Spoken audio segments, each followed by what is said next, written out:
Hello student, welcome back to Pragati classes. तो आज हम करेंगे क्लास 9 ज्योग्राफी का chapter number 1, that is India size and location. सबसे अच्छी बात है कि हमने इसमें दोनों मीडियम को कवर किया है, क्योंकि स्टूडेंट्स जो है सोशल साइंस के स्पेशली अगर देखें तो कुछ स्टूडेंट के पास इंग्लिश तो कुछ के पास हिंदी मीडियम में होता है। इस वजह से मैंने दोनों को एक साथ कवर कर लिया है। तो स्टार्ट कर लेते हैं अपने क्वेश्चन नंबर 1 से। लेकिन उससे पहले मैं आपको बता दूं कि हर क्वेश्चन का आंसर आपको मुझसे पहले देने की कोशिश करनी है और फाइनल जो स्कोर है वो कमेंट बॉक्स में लिखना है। तो क्वेश्चन नंबर 1 के साथ स्टार्ट करते हैं। What is India size with respect to other countries of the world? विश्व के अन्य देशों की तुलना में भारत क्षेत्रफल के आधार पर कौन से स्थान पर है? तो हमसे क्वेश्चन पूछा हुआ है कि दुनिया में जितने भी देश हैं उनमें से जो है अगर हम क्षेत्रफल के अकॉर्डिंग देखें, एरिया वाइज देखें, तो इंडिया कौन से स्थान पर आता है? तो इंडिया जो है वो 7th पोजीशन पे है, ठीक है।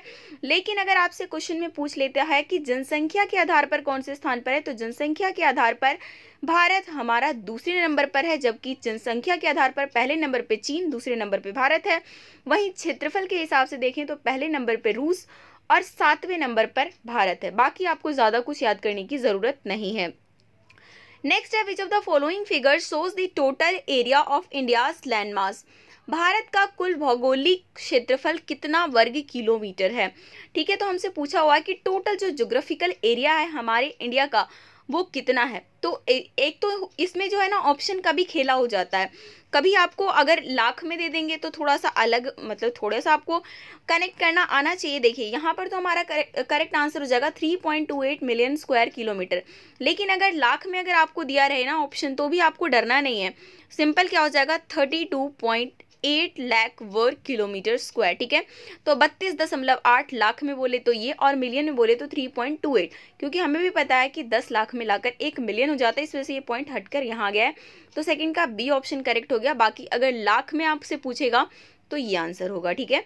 नेक्स्ट क्वेश्चन है, India's total area accounts for what percentage of the geographical area of the world? Bharat का कुल क्षेत्रफल विश्व के भौगोलिक क्षेत्रफल का कितना प्रतिशत है? ये तो हमें पता चल गया कि कितना हमारा भौगोलिक क्षेत्रफल है, 32.8 वर्ग किलोमीटर। लेकिन वो अगर हम पूरे दुनिया के हिसाब से देखें, पूरे विश्व के हिसाब से देखें, तो टोटल कितना परसेंटेज पड़ता है हमारा? केवल और केवल 2.4%। नेक्स्ट क्वेश्चन है, which imaginary line divides India into almost 2 equal parts? कौन सी काल्पनिक रेखा भारत को लगभग 2 बराबर भागों में विभाजित करती है? अब ऑप्शन में जितनी भी दिख रहे हैं ना कि सारी की सारी काल्पनिक रेखाएं ही हैं, पर हमसे पूछा है कि भारत में कौन सी ऐसी रेखा है, कौन सी ऐसी काल्पनिक रेखा है जो 2 भागों में बराबर विभाजित कर देती है? तो वो है ट्रॉपिक ऑफ कैंसर, कर्क रेखा, ठीक है। और यहाँ पर मैं बात करूँ तो भारत से ये सारी रेखाएं पास होती भी नहीं, ना मकर रेखा, ना भूमध्य रेखा, ना आर्कटिक रेखा, ठीक है। भारत से सिर्फ और सिर्फ कर्क रेखा ही पास होता है, जो कि हमारे इंडिया को लगभग 2 भागों में डिवाइड करने का काम करता है, ठीक है। नेक्स्ट है, विच of the following is the longitudinal extent of India? निम्नलिखित में से कौन भारत का देशांतरीय विस्तार है? ठीक है, तो जैसे आपका ग्लोब होता है ना, ये आपका ग्लोब है, अगर आपने स्कूल में देखा होगा, तो एक तो अक्षांशीय विस्तार होता है, दूसरा देशांतरीय विस्तार होता है। तो देशांतरीय विस्तार बोला ना तो समझ लीजिए इस टाइप की जो लाइनिंग चल रही है ना वो देशांतरीय विस्तार है। अब भारत मान लीजिए हमारा यहाँ पर है, तो हमसे ये पूछा हुआ है कि मतलब कहाँ से शुरू होकर कहाँ पे खत्म होगा? तो भारत का देशांतरीय जो विस्तार है वो 68 डिग्री 7 पॉइंट ईस्ट से लेकर 97 डिग्री 25 पॉइंट ईस्ट तक है, ठीक है ना। तो आपको जो है भारत का देशांतरीय विस्तार जरूर से जरूर याद रखना है, ठीक है। तो 5th का हमारा बी ऑप्शन हो गया करेक्ट। आगे चलते हैं 6th क्वेश्चन में, the latitudinal extent of India lies between. अब उसका दूसरा क्वेश्चन क्या आ गया? भारत का अक्षांशीय विस्तार। अक्षांशीय विस्तार बोला तो अक्षांश रेखाएं सारी की सारी ऐसी रेखाएं हैं, ठीक है ना। लैटिट्यूडनल एक्सटेंट हमसे पूछा हुआ है, तो भारत का जो अक्षांशीय विस्तार है वो 8 डिग्री 4 पॉइंट नॉर्थ से लेकर 37.6 डिग्री नॉर्थ तक है, ठीक है ना। और जिस वजह से ही हमारा भारत कहीं यहाँ पे एक्सटेंड करता है, जिस वजह से हम क्या कहते हैं कि भारत जो है वो उत्तरी गोलार्ध में है, ठीक है ना। अगर हम अक्षांशीय विस्तार के हिसाब से देखें तो भारत कहाँ पर है? उत्तरी गोलार्ध का एक देश है, ठीक है। नेक्स्ट है, the standard meridian of India 82 degree 30 point east passes through which of the following places? Bharat का मानक यामी उत्तर पूर्वी देशांतर निम्नलिखित में से किस स्थान से होकर गुजरती है? अब ये जो स्टैंडर्ड मेरिडियन है ना, या मानक युमी उत्तर, इसको हम समय रेखा के नाम से भी जानते हैं, ठीक है ना। तो आपको यही से याद रखना है कि भारत के लिए जो मानक समय रेखा, और हमेशा वो किससे डिसाइड होता है, देशांतर रेखा से, ठीक है ना, देशांतर रेखा से डिसाइड होता है जो है मानक यमयोत्तर रेखा, या फिर टाइम के बारे में अगर हम यहाँ पे बात करें तो वो जो होता है वो है क्या, हमारे यहाँ है क्या, 82.5 डिग्री पूर्वी देशांतर, ठीक है ना, 82.5 पूर्वी देशांतर, और जो कि भारत में कहाँ से गुजरता है, उत्तर प्रदेश के मिर्ज़ापुर में, ठीक है। तो 7th का डी ऑप्शन हो गया करेक्ट। आगे चलते हैं, what is the time difference between Gujarat and Arunachal Pradesh. Gujarat और अरुणाचल प्रदेश के बीच में जो समय का कितना अंतर होता है। आपने सुना भी होगा कि अरुणाचल प्रदेश में जो है सूरज सबसे पहले निकल जाता है, ठीक है ना, और धीरे धीरे करके जो है सूरज को निकलने में गुजरात तक आते आते उसको 2 घंटे का समय लग जाता है, ठीक है ना। तो 2 घंटे का जो इनके बीच में डिफरेंस होता है। अब इसके साथ ना एक और चीज़ आप याद रख सकते हो कि जैसे ही 1 डिग्री देशांतर का अंतर होता है ना, मतलब 1 डिग्री देशांतर में 4 मिनट का गैप आ जाता है, ठीक है ना। 1 डिग्री में कितना मिनट का गैप आ जाता है, 4 मिनट का। और गुजरात और अरुणाचल प्रदेश की अगर आप देखो तो दोनों में जो लगभग है ना, गुजरात का कितना था, 68 पॉइंट समथिंग करके था, अरुणाचल प्रदेश का 97 पॉइंट समथिंग करके था। तो दोनों में अगर आप अंतर करो तो लगभग 30 डिग्री का अंतर आ जाएगा। 30 डिग्री, तो 30 को 4 से मल्टीप्लाई करो तो आ जाएगा 120 minute. 120 minute equivalent to 2 hours, ठीक है। तो आपको कॉन्सेप्ट भी समझ में आ गया, ठीक है। आगे चलते हैं, Indian standard time is how many hours ahead और बिहाइंड ऑफ जीएमटी और यूनिवर्सल टाइम। भारतीय मानक समय ग्रीनविच मीन टाइम से कितने घंटे आगे या पीछे है, ठीक है। ग्रीनविच मीन टाइम क्या है, 0 डिग्री देशांतर है। 0 डिग्री जो देशांतर है ना, उसको हम ग्रीनविच मीन टाइम कहते हैं, जो कि लंदन के आसपास से पास होता है। तो वहाँ पे 0 डिग्री इन्होंने माना है, ठीक है। अब जो इस साइड के जितने भी कंट्री है ना उसमें प्लस है, और इस साइड के जो भी कंट्री है उसमें माइनस है, मतलब आगे चल रहा है। तो हमारा इंडिया आपको पता है यहीं पे कहीं पे पड़ता है, ठीक है। तो यहाँ पे कहीं पे पड़ रहा है, तो हमारा जो है ना 5 घंटे 30 मिनट का अंतर आता है, 5 घंटे 5.5 घंटे का अंतर आ जाता है। और वैसे भी अगर आप जोड़ोगे भी ना तो हमारा कितना है, 82.5 डिग्री है, उसको 4 मिनट, 1 डिग्री पे 4 मिनट का अंतर आ रहा है, तो मल्टीप्लाई करके देखोगे तो आपका डायरेक्टली ऐसे भी आप निकाल सकते हो, 5 घंटे 30 मिनट का अंतर हो जाएगा। लेकिन कहाँ चल रहा है, आगे चल रहा है, ठीक है। ये भी आपको याद रखना है, क्योंकि ऑप्शन में आपको पीछे वाला भी दे देंगे। नेक्स्ट है, what is the length of Indian coast line.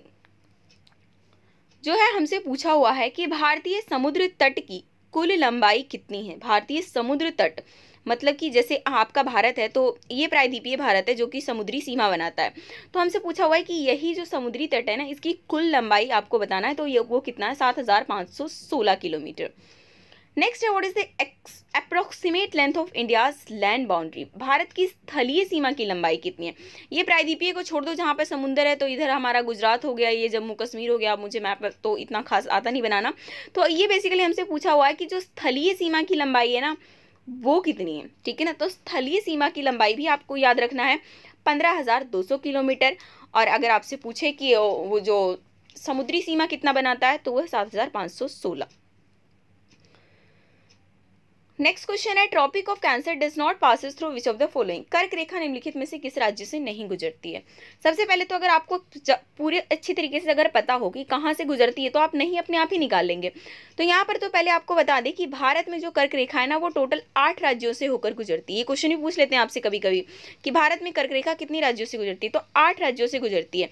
Line wise अगर आप याद करें ना, तो हमारा गुजरात हो गया, फिर राजस्थान, मध्य प्रदेश, छत्तीसगढ़, झारखंड, पश्चिम बंगाल, त्रिपुरा और मिजोरम, ठीक है ना। ये 8 राज्य है जहां से कर्क रेखा गुजरती है। अब इसमें से कौन सा हमें ऑप्शंस में नहीं दिख पा रहा है, उड़ीसा। उड़ीसा से जो है हमारा कर्क रेखा नहीं गुजरती है। हालांकि मैप में अगर आपको अच्छी तरीके से नहीं याद रखो तो आप कंफ्यूज भी हो सकते हो, क्योंकि उड़ीसा भी लगभग वहीं पर ही है हमारा, ठीक है।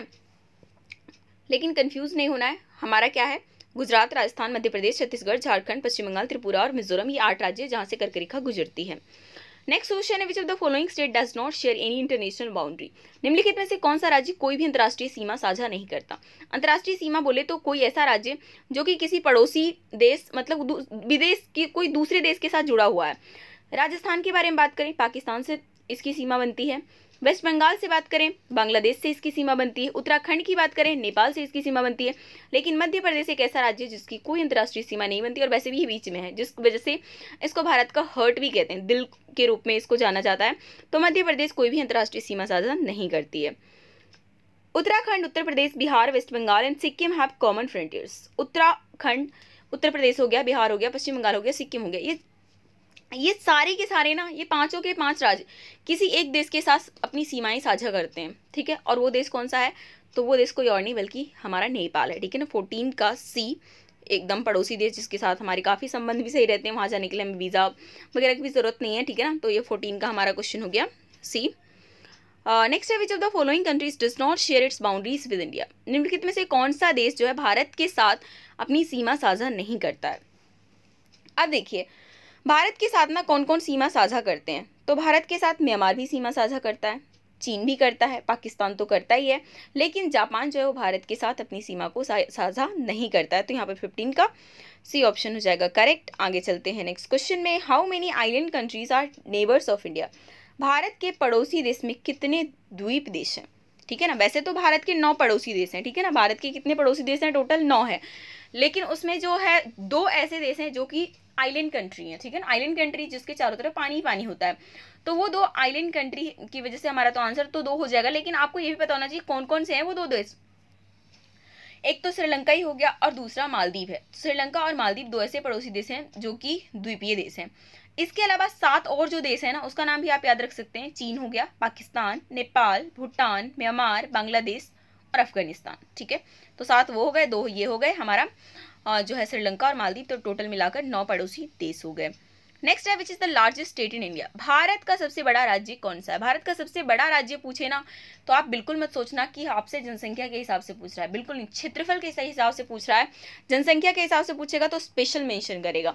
हमसे पूछा है भारत का सबसे बड़ा राज्य कौन सा है, तो भारत का जो सबसे बड़ा राज्य है वो राजस्थान है क्षेत्रफल के हिसाब से। लेकिन गलती से अगर आपसे पूछ ले कि जनसंख्या के हिसाब से कौन सा है, तो वो उत्तर प्रदेश है, ठीक है। Which is the smallest state in India. Bharat का सबसे छोटा राज्य कौन सा है, तो छोटा राज्य कौन सा हो गया? गोवा।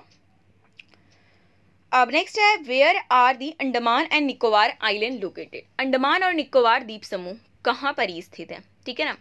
तो हमारे इंडिया में आपको, अगर आपने अच्छे तरीके से देखा हो तो ये हमारा प्रायद्वीप भारत है, ठीक है ना। ये हमारा बे ऑफ बंगाल है, ठीक है ना। बे ऑफ बंगाल है मतलब बंगाल की खाड़ी है, और ये अरेबियन सी है, अरब सागर है, ठीक है ना। ये हमारा अरब सागर है। अब आप खुद बताओ कि अंडमान निकोबार किस साइड है, ठीक है ना। अगर आपने थोड़ा सा भी पढ़ा होगा, थोड़ा सा भी मैं आपको अपने ऑब्जर्व किया होगा ना, 6th क्लास में भी आपसे मैप याद करवाते हैं, तो आपको याद होगा कि आपका जो अंडमान निकोबार है ना, वो कहीं ना कहीं इस साइड दिखता है, ठीक है ना। यहाँ पर बहुत सारे जो ग्रुप है ऑफ आइलैंड है जिसको हम अंडमान निकोबार के नाम से जानते हैं। तो अंडमान निकोबार जो है बे ऑफ बंगाल में है, ठीक है ना। तो बंगाल की खाड़ी में हमारा अंडमान और निकोबार द्वीप समूह है। नेक्स्ट क्वेश्चन है, the island groups of India lying in Arabian Sea. जैसे कि मैंने आपको थोड़ी देर पहले बताया कि इधर साइड आपका क्या है, अरेबियन सी है, अरब सागर है, और अरब सागर के अंदर जो है कौन सा आइलैंड है, वो लक्षद्वीप है। 20 का ए ऑप्शन हो जाएगा करेक्ट। आगे चलते हैं, narrow channel of sea which separates 2 land masses is known as. समुद्र की एक संकरी धारा जो 2 भूभागों को अलग करती है, 2 जमीनों को अलग करने का काम करती है, एक समुद्र की संकरी धारा, उसको क्या बोला जाता है, तो उसको बोलते हैं स्ट्रेट, और हिंदी में उसको बोला जाता है जल संधि, या कहीं कहीं पर आपको जल डमरू मध्य भी देखने को मिल सकता है, ठीक है ना। तो एक ही बात है, इंग्लिश में तो इसका एक ही नाम है स्ट्रेट, पर हिंदी में जल संधि और जल डमरू मध्य दोनों ही नाम आपको देखने को मिल सकते हैं। नेक्स्ट क्वेश्चन है, which one of the following straight separate India from Sri Lanka. निम्नलिखित में से कौन सी संधि भारतीय को श्रीलंका से अलग करती है। तो कौन सी जल संधि है जिसकी वजह से भारत और श्रीलंका अलग है, तो कौन सी जल संधि है, उसका नाम है पाक जल संधि। पाक जल संधि समझ लीजिए एक बॉर्डर की तरह काम कर रहा है भारत और श्रीलंका के बीच में। नेक्स्ट क्वेश्चन है, विच of the following has reduced India's distance from Europe by 7000 kilometre. निम्नलिखित में से किसने यूरोप से भारत की दूरी को 7000 किलोमीटर कम कर दिया है। तो मतलब पहले यूरोप से भारत आने के लिए उन्हें ज़्यादा दूरी कवर करना पड़ता था, लेकिन ऐसी नहर बनी जिसके बाद जो है भारत और यूरोप के बीच में 7000 किलोमीटर की दूरी कम हो गई। तो वो नहर जो है, उस नहर का नाम है सुएज नहर, ठीक है। तो 23 का ए ऑप्शन हो जाएगा करेक्ट। नेक्स्ट है, which is the southern most point of the India. Bharat का सबसे दक्षिण उत्तरतम बिंदु कौन सा है? कश्मीर तो मैं कन्याकुमारी वाला गाना तो आपने सुना ही होगा, इससे हमें पता चल जाता है कश्मीर सबसे उत्तर में है, कन्याकुमारी सबसे नीचे में है। लेकिन आप हमसे पूछा हुआ क्या है, भारत का सबसे दक्षिणतम बिंदु कौन सा है? साउथर्न मोस्ट पॉइंट जो है ना वो इंदिरा पॉइंट है, ठीक है। अगर आपसे पूछा हुआ है southern most point of India तो आपको देना है इंदिरा पॉइंट आंसर। लेकिन अगर क्वेश्चन पूछता है southern most tip of mainland, Bharat की मुख्य भूमि का जो दक्षिणतम छोर है ना वो कन्याकुमारी है। बिंदु बोले तो इंदिरा पॉइंट है और आपसे छोर बोले तो कन्याकुमारी है, ठीक है। नेक्स्ट क्वेश्चन है the southern most point of southern नहीं सॉरी नॉर्थर्न, अब उल्टा पूछ लिया हमसे। Northern most point of India is known as, Bharat का सबसे उत्तरतम बिंदु क्या है, ये किस रूप में जाना जाता है, उसका नाम क्या है, ये हमसे पूछा हुआ है। तो भारत का जो नॉर्थर्न मोस्ट पॉइंट है ना उसका नाम भी इंदिरा से ही रिलेटेड है और उसका नाम है इंदिरा कोल, जो कि है तो जम्मू कश्मीर में, लेकिन इसका आंसर आप जम्मू कश्मीर नहीं दे सकते। जम्मू कश्मीर इतना बड़ा सा एरिया है, उसमें सबसे ऊपर में आपका क्या है, इंदिरा कोल है। तो इंदिरा कोल जो है वो northern most point of India है। तो ये थे हमारे इस चैप्टर के 25 क्वेश्चन। होपफुली आपने इसको एंजॉय किया होगा और आपका अच्छा खासा रिवीजन भी हो गया होगा। तो इसलिए वीडियो को एक लाइक तो ज़रूर करिए, अपने दोस्तों के साथ शेयर कीजिए और चैनल पर नए जुड़े हैं तो सब्सक्राइब करके बेल आइकन क्लिक कर लीजिए। इससे पहले जो है हिस्ट्री के भी MCQ डले हुए हैं, जो फ्रांसीसी क्रांति करके वाला चैप्टर है तो उसको भी आप ज़रूर देखिए, उससे जो है आपका कंप्लीट ऑफ द चैप्टर अच्छी तरीके से क्लियर हो जाएगा। बाकी तो अपने दोस्तों के साथ जितना हो सके हिंदी मीडियम वाले के साथ, इंग्लिश मीडियम वालों के साथ, सबके साथ शेयर कर दीजिए।